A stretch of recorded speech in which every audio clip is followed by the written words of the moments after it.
বাংলাদেশের রাজনীতির হৃৎপিণ্ড বলা হয় ঢাকা বিশ্ববিদ্যালয়কে। আর সেই হৃৎপিণ্ডে গত কয়েকদিন ধরে যা ঘটছে তা কি কেবল সাধারণ ছাত্র রাজনীতি, নাকি এক বিশাল ক্ষমতার পালাবদলের পূর্বাভাস? ইসলামী ছাত্র শিবিরের চাপে পড়ে কি তবে রীতিমতো দিশেহারা হয়ে যাচ্ছেন প্রধানমন্ত্রী তারেক রহমান? গত গভীর রাতে ঢাকা বিশ্ববিদ্যালয়ের আনাচে কানাচে যে দৃশ্য দেখা গেছে তা আধুনিক বাংলাদেশের ছাত্র রাজনীতির ইতিহাসে এক নতুন অধ্যায়ের সূচনা করেছে। হাজার হাজার তরুণের গলা স্লোগানে যেভাবে মাঝরাতে কেঁপে উঠল পুরো ক্যাম্পাস এলাকা, তাতে ক্ষমতার মসনদে থাকা নেতাদের পিলে চমকে গেছে। এতদিন যারা ভেবেছিল গায়ের জোর খাটিয়ে পেশিশক্তির মহড়া দিয়ে সব নিজেদের পকেটে পুরে নেবে, শিবিরের এই অভাবনীয় এবং সুসংগঠিত গরম রূপ দেখে তাদের চোখে এখন সর্ষে ফুল দেখার জোগাড়। আজকের এই বিশেষ প্রতিবেদনে আমরা আলোচনা করব ঢাকা বিশ্ববিদ্যালয়ের সাম্প্রতিক পরিস্থিতি নিয়ে।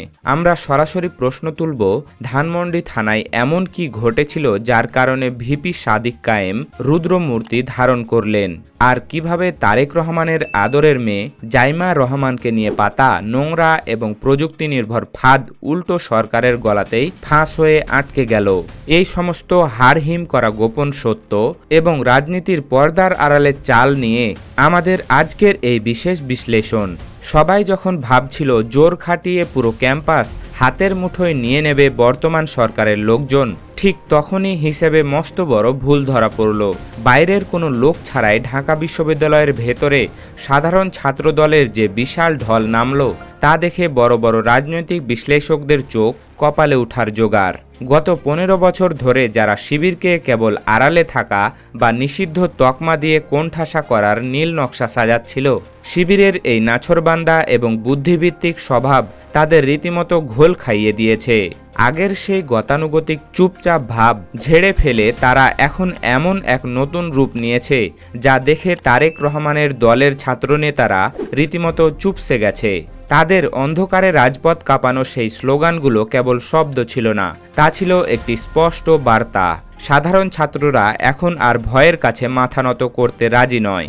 গত 1.5 দশকে ক্যাম্পাসে যে ভয়ের সংস্কৃতি তৈরি করা হয়েছিল, সেই একই কায়দায় যদি বর্তমান সরকারের দল আবারও জোর খাটানোর চেষ্টা করে, তবে ফলাফল যে হবে হিতে বিপরীত তা গত রাতেই প্রমাণিত।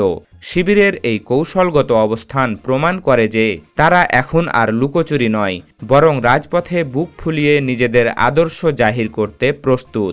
এই পুরো উত্তেজনার সূত্রপাত হয়েছিল ডাকসুর 2 পরিচিত মুখ এবি জুবায়ের এবং মোসাদ্দেকের ওপর হঠাৎ এক বর্বরচিত হামলার পর থেকে। এরপর ধানমন্ডি থানায় যা ঘটল তা যে কোনো টানটান উত্তেজনার হলিউড সিনেমাকেও হার মানাবে। সেখানে টানা 12 ঘন্টা আটকে রাখা হলো এক নিরপরাধ শিবির নেতাকে। উদ্দেশ্য ছিল মানসিক চাপ দিয়ে তাকে কাবু করা এবং পুরো সংগঠনকে সামাজিকভাবে হেয় প্রতিপন্ন করা। কিন্তু আসল ফাঁদ তো তৈরি করা হয়েছিল পর্দার আড়ালে। প্রযুক্তির অপব্যবহার করে, আধুনিক এআই বা কৃত্রিম বুদ্ধিমত্তা ব্যবহার করে তারেক রহমানের মেয়ে জাইমা রহমানের নামে বানানো হলো অত্যন্ত কুরুচিপূর্ণ এবং আপত্তিকর কিছু ভুয়া ছবি। সরকারের শীর্ষ নেতাদের কান ভারী করতে এবং সাধারণ মানুষের মনে বিভ্রান্তি ছড়িয়ে শিবিরের বিরুদ্ধে ঘৃণা উস্কে দিতেই মূলত এই নোংরা ছক কষা হয়েছিল। পরিকল্পনা ছিল এই ছবির দায় শিবিরের ঘাড়ে চাপিয়ে তাদের সাইবার অপরাধী হিসাবে সবার সামনে জব্দ করা হবে। কিন্তু সত্যের আলো কখনো অন্ধকার দিয়ে ঢেকে রাখা যায় না। অন্যের জন্য গর্ত খুঁড়তে গিয়ে তারেক রহমানের দল নিজেই সেই গর্তে হাবুডুবু খেতে শুরু করলো। যখন প্রমাণিত হলো যে এই ছবিগুলো ভুয়া এবং এর পেছনে সরকারের কিছু অতি উৎসাহিত কর্মকর্তার হাত রয়েছে, তখন চক্রান্তকারীরা এখন রীতিমতো কেঁদে বুক ভাসাচ্ছে। মিথ্যাচার যখন বুমেরাং হয়ে ফিরে এলো, তখন সরকারের ওপর সাধারণ মানুষের রাগ যেন শতগুণ বেড়ে গেল। সবচেয়ে বড় চমকটা এলো ডাকসুর ভিপি সাদিক কায়েমের কাছ থেকে। যে মানুষটাকে সবাই খুব শান্ত, মিতভাষী এবং মার্জিত আচরণের জন্য চেনে, তার মুখ থেকে হঠাৎ এমন বজ্রকঠিন হুঙ্কার বের হবে তা হয়তো ক্ষমতার দাপটে থাকা নেতারা স্বপ্নেও ভাবেননি। তিনি খুব কড়া ভাষায় বুঝিয়ে দিয়েছেন গত 15 বছরের সেই গেস্ট রুম দখল কিংবা টর্চার সেল তৈরির নোংরা খেলা আর এই পবিত্র ক্যাম্পাসে ফিরে আসতে দেওয়া হবে না। গায়ের জোর দেখিয়ে আর যাই হোক, মেধা আর আদর্শের লড়াইয়ে যে জেতা যায় না তা হারে হারে টের পাওয়ালেন তিনি। সাদিক কায়েমের একটি স্লোগান এখন ক্যাম্পাসের প্রতিটি দেয়ালে দেয়ালে প্রতিধ্বনিত হচ্ছে, ধরে ধরে ধরে না, ধরলে শিবির ছাড়ে না। এই এক চালেই পুরো রাজনীতির হিসাব নিকাশ উল্টে গেছে। যারা ভেবেছিল ভয় দেখিয়ে ছাত্র রাজনীতির মাঠ কেনা যাবে, তারা এখন নতুন প্রজন্মের এই বুদ্ধিভিত্তিক শক্তির সামনে একদম চিটপটাং।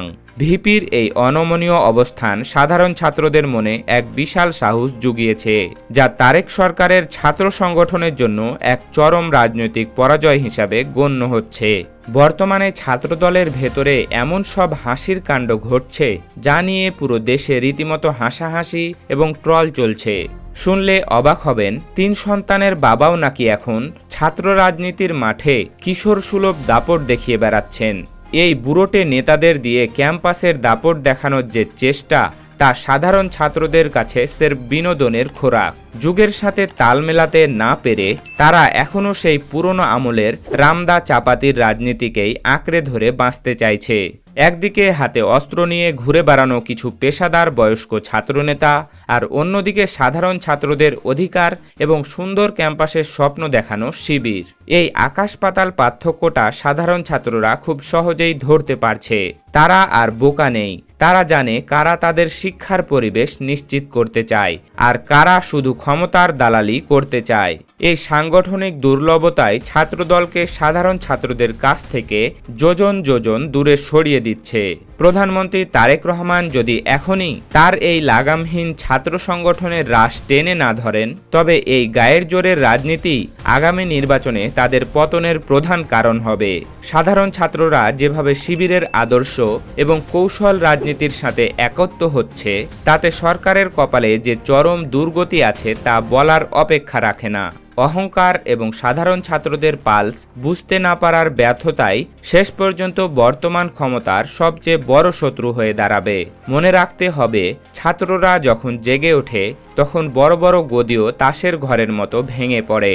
তারেক সরকারের ছাত্রনেতারা আজ ভয়ের চাদরে মুখ লুকানোর জায়গা খুঁজছে, কারণ তারা বুঝতে পেরেছে গায়ের জোর দিয়ে রাজপথ দখল করা গেলেও মেধা আর মন জয় করা যায় না।